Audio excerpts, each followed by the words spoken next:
Good morning. This is Dan Lampe with Storm GPS reporting in on a 92 mile per hour wind event in Clayton, New Mexico. As of this morning, they are still pretty much out of power. I'm going to bring up power outage US here, and you look up here in Union County, they track 2,000 folks up there, and it's saying 1,500, almost 1,600 are out. To give you a little context of Clayton, like I say, it's a small town of about 2,000 people. A couple of reference points I want to point out to you here is the Clayton Fire Department out here. We've got Clayton Municipal Air Park here. And one of the discussion points we're going to bring up here is this 24 blooming acres on Clayton. That's going to come up in our discussion. So we'll go back to Storm GPS, and what I want to show is how this event transpired through the day here yesterday. At 2:35, the first warning was issued by the National Weather Service down here in Mosquero, New Mexico. Bring up the warning. Here's 2:35, the warning giving the location and such.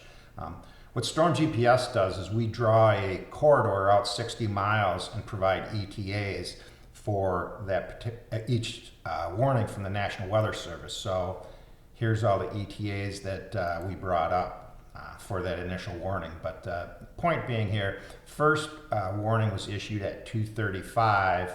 If you look at the second warning, it was issued at 322 on this second warning. So we go on here looking to note here, we drew this first corridor, then we drew the next warning. It's right on the initial corridor that we drew earlier. And then to look at this downstream, we have another warning that was issued at 3:58, which is 36 minutes after this initial warning, and it's right on our initial corridor. So this is showing the accuracy of Storm GPS and what we provide, and the accuracy in the advance warning notice. But this is where it gets interesting here. If you zoom out and look at the, we're going to look at the 322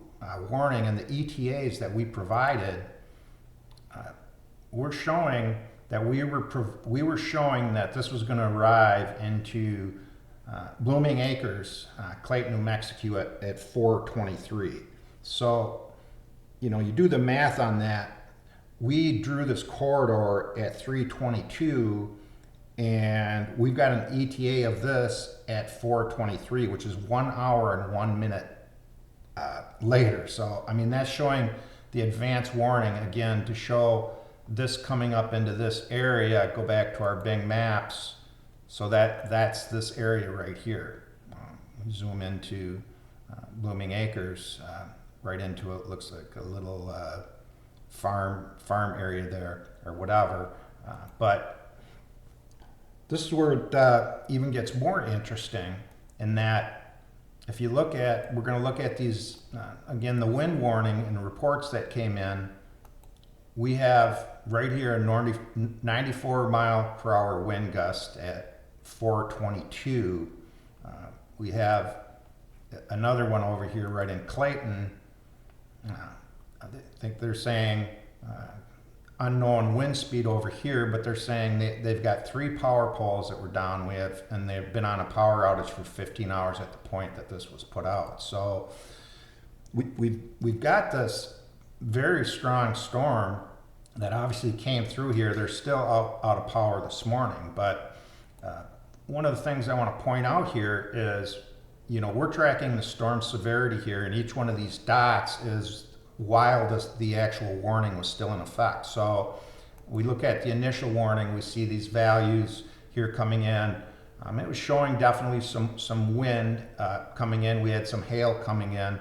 We go out to the next warning where we had that we're seeing we peaked our wind up percentage up to 35, 37%. What this is saying is what's the chances of the wind getting over 60 miles per hour, but it's a relative gauge showing the strength of the storm. Still, we're showing strong hail on this. And we go into the next warning that was issued at 3:58.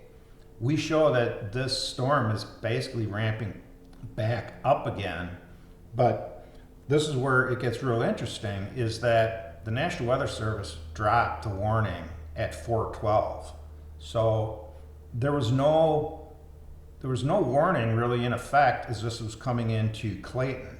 So, we're going to try to research this a bit more. I'm not sure why there was still no warning issued here, and I want to check with the fire department up here in Clayton to see what the situation was out there on their warnings. But to aggregate this whole thing, it shows the accuracy of our corridors, and when things are going to arrive. This is over an hour advance warning that we had this coming right into Blooming Acres here. So we'll keep an eye on it and see exactly what, and try to get more information. We'll share that with you as we get it.